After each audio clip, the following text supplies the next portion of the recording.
এই জন্য বুদ্ধিমানের কাজ হলো জুমার দিন যখন আসবে বন্ধু, সব কাজ কমপ্লিট করে তুমি মসজিদে চলে যাও, যেন তোমার পিছু টান না থাকে। বলে কেন? আমাদের দোষের কিন্তু বন্ধু শেষ নাই। জুমার দিনে মুসল্লিরা যায় সবার পরে এবং বের হয়, ইমাম সাহেব যখন ডানে বামে সালাম ফেরায়, মনে হয় যেন বন্ধু বিশ্বযুদ্ধ শুরু হয়ে গেছে, কার আগে কে রে বার হয়ে যাবে। অথচ আমার নবীর আদর্শ নিয়ে আমি আজকে ওয়াজ করছি বন্ধু। Disturb, don't disturb me. তোমরা আমি বললে আওয়াজ দিবে, নয়তো চুপ করে আলোচনা শুনবে, কারণ আজকের সময় অত্যন্ত গুরুত্বপূর্ণ।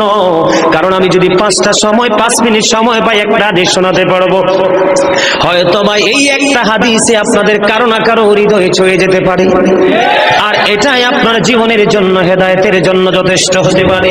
বন্ধু, মুসল্লিরা যায় রে সবার পরে, বের হয়ে আসে সবার আগে, এটা মুসলমানের কখনো চরিত্র হতে পারে না, তাকওয়া সম্পূর্ণ ব্যক্তির আদর্শ কখনো হতে পারে না। হাদিস শরীফ খুলে দেখি বন্ধু, আমার নবী বলেছেন, রে আমার উম্মত, জুমার দিন সাইয়্যিদুল আইয়াম, সব দিনের চাইতে শ্রেষ্ঠ।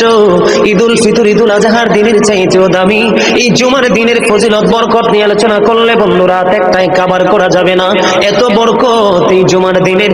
আমার নবী বলেছে, উম্মতের দল, জুমার দিনে কেউ যদি সবার আগে মসজিদে যায় আর সবার পরে যদি কেউ মসজিদ থেকে বের হয়, আপনি যাবেন, সবার আগে যাওয়ার আগে সুন্দর করে গোসল করবেন, উত্তম জামা, নতুন জামা পরবেন, আতর গোলাপ লাগাবেন।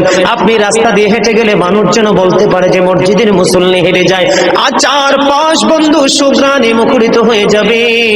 এমন ভাবে সবার আগে বন্ধু মসজিদে যাবেন, যাইয়া মসজিদে ঢোকার সময় ডান পাওটা দিয়ে মসজিদে ঢুকবেন, ঢুকে গিয়ে নামাজের শুরুতে বসে যাবেন।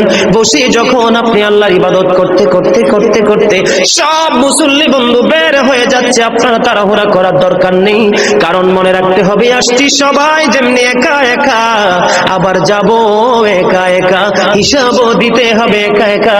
পৃথিবীর সব মানুষ পর হয়ে গেল আমার কোনো সমস্যা নেই, আমার আল্লাহ এবং নবী আমার আপন হলে আই এম ভেরি সাকসেস।